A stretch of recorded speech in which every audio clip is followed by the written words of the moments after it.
Hello again, this is Lisa Steinhaven, and this time I'm going to be talking to you about A Day's Pleasure, another Charlie Chaplin film filmed under the First National contract in 1919.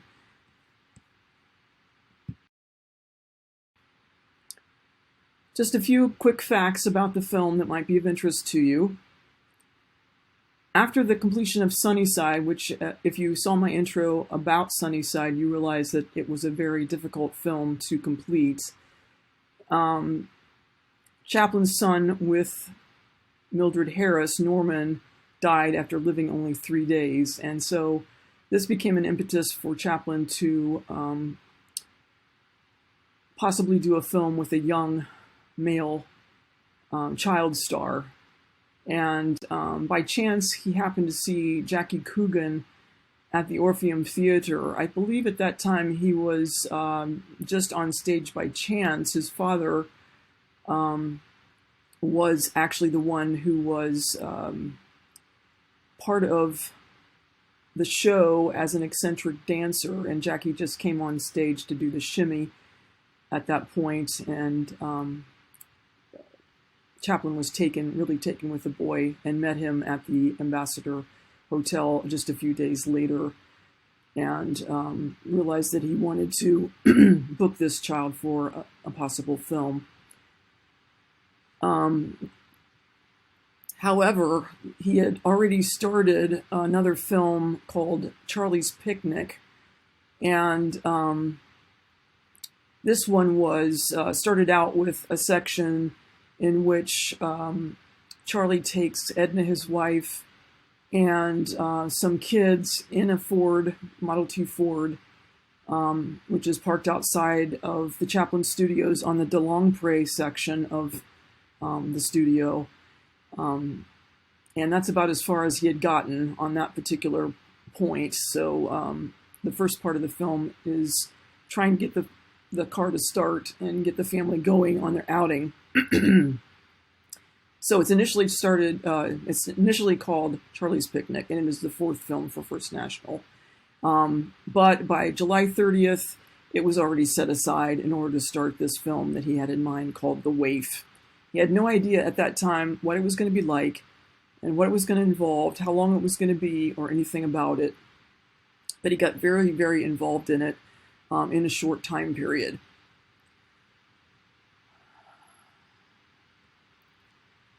Babe London was hired for the Charlie's Picnic film, however. If you know Babe London, she's kind of a heavy-set actress that was used by many other comedy studios.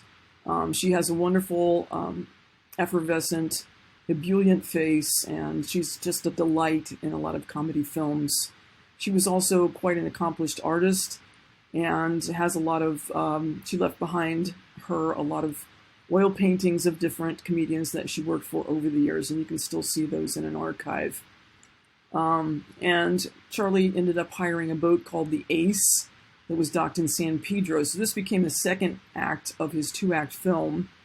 And he also hired an African-American jazz band for parts, and took all those folks along to San Pedro in the boat. So after some sort of delay because of The Waif, he finally sewed this film together, pieced together the parts, and sent it off to First National by November 3rd, 1919. And by this time, he had renamed it A Day's Pleasure.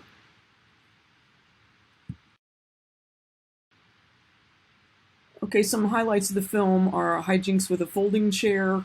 So whenever you see someone in film history from that day to this, having some antic with a folding chair, you can thank Chaplin and A Day's Pleasure. I'm not sure that this is where it started, but certainly he has a fantastic scene with the folding chair in this particular film. Also, hijinks with tar. This is in the latter part of the film, so the comedy with the car is split up between going and coming, or coming and going.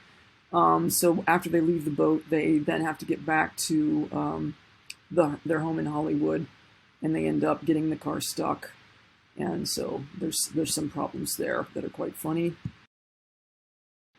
Also, I forgot to mention on that last scene, some of the most important to me and most interesting to me aspects of that scene are watching the crowd watch Chaplin. It's just fascinating.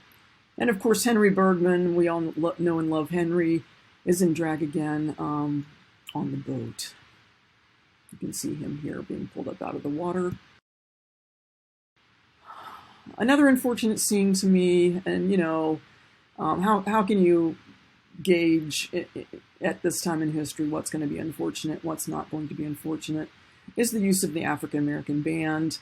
You can see them on the left here and what their perfect beauty as an African American four-piece band. So, you know, that's what they should be looking like. And over on the right here, you see that Chaplin decides to use them in a typical mal de mer scene, except, of course, the black man has to turn white when he's suffering from mal de mer. And here's, over here on the right, is the wonderful Babe London, and she has some interesting dancing scenes in the film. Of course, her partner is Tom Wilson, the big fellow who's standing there.